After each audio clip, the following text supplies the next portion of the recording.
We're going to look at open channel design. So open channels are used quite a bit in stormwater systems. So you can have straight channels like this concrete lined one here, concrete lined because it makes it flow faster. You can have swales, so this system also works for swales. Table drains that you got beside the road can determine how high the level of the table drain is going to be, and you obviously want the top level to be below the level of the road or below the level of the subbase and the subgrade, so that it doesn't weaken it. You can also look at road channels, and it also helps you to design the secondary flow path and also cut off drains. Before we go into the equation, it's probably useful just to think about it from first principles. What are the factors that would influence how fast water flows in a channel? So the most obvious one is if the channel is really steep, then it's going to flow faster. It's like if you look at a skateboard, you're going to go faster down a steep hill than you are on a shallow hill. Same thing.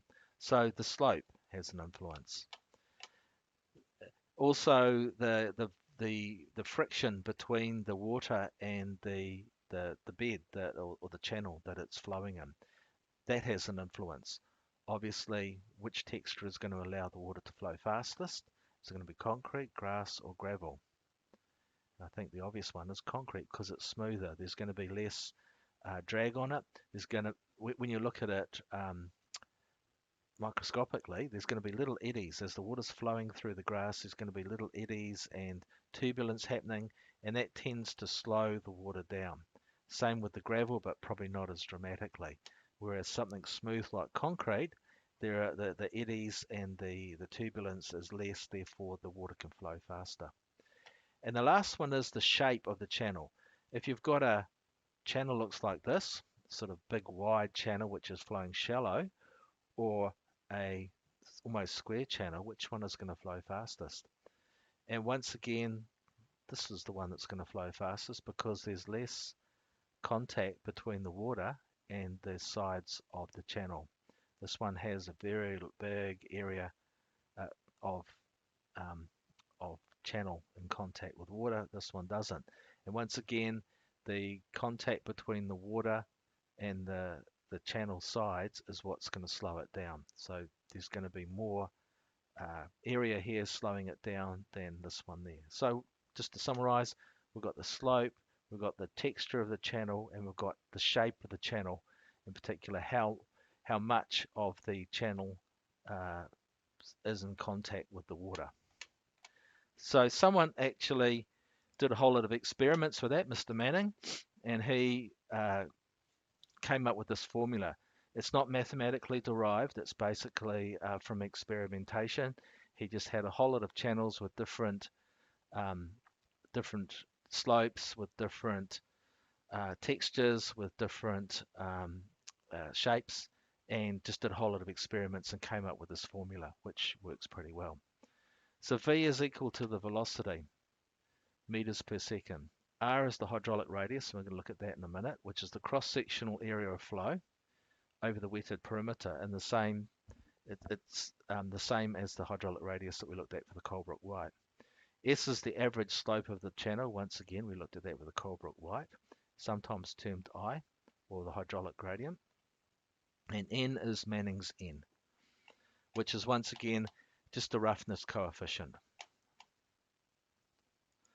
So let's look at the hydraulic radius. So R is, so the formula was V equals R to the power of 2/3 S to the square root of S over N. So it's a simple formula.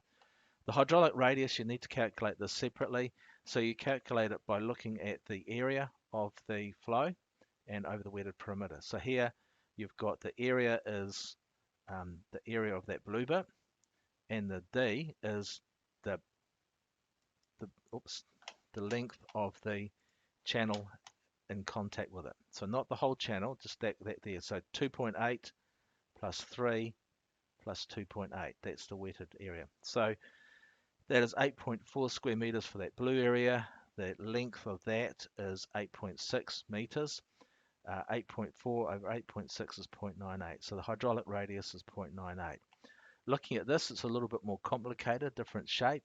But once again, it's the same thing. So there's just a little bit more trigonometry trying to figure out the areas and the length.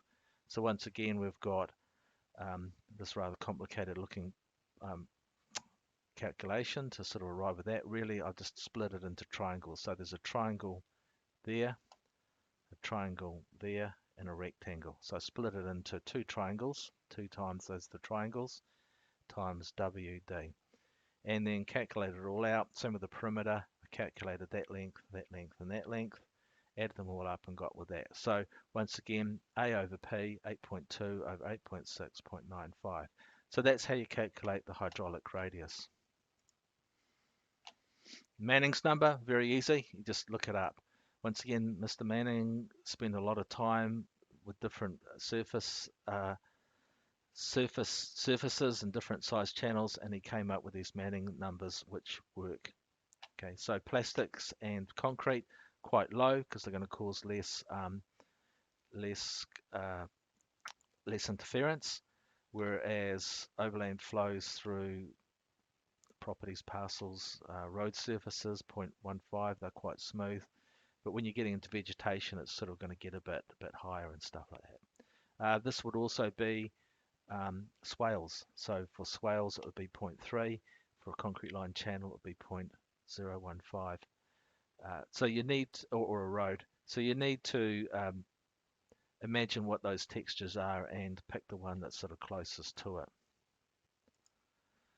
So the design flow, the pipes are designed using the design flow Q. So Manning's gives you V, and A is the cross-sectional area of the pipe. So you usually calculate these two separately. So first of all, you calculate the velocity of the channel using Manning's formula. That should be 2 n's. And then you calculate the A and you apply it. You can combine it into a formula. Sometimes you know what your design flow is, but you don't know what the shape of the channel is. So you can use this formula here to calculate. Knowing if you know what Q is, you probably know what N is because you know what you're going to be making it out of. Then you can figure out the S, so then you can figure out the shape of the channel. So it takes a little bit more calculation to calculate the size of a channel, but Manning's plus the continuity equation gives you that.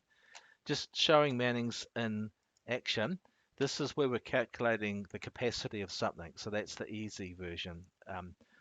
Just calculating that something where you've been given the dimensions and you're calculating the capacity of that particular thing. So let's look at the secondary flow path. This is the primary system's being beaten, and we've got a road here, and we want to know how much flow that road can take before it starts overflowing and flooding properties.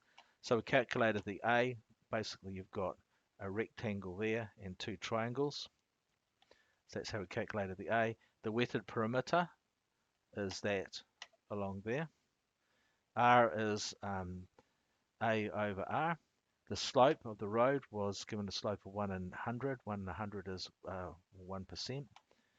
N, we looked at that before. The N value for a road is about 0.15. Then we plug it in to get the velocity, 2.05. Calculate the area of the blue area, which gives us A, which is 1.785.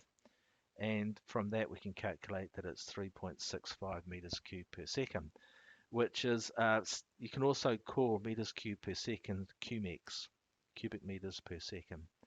So that's quite a high flow. That would knock you over, especially if it's going at the velocity which was 2 meters per second.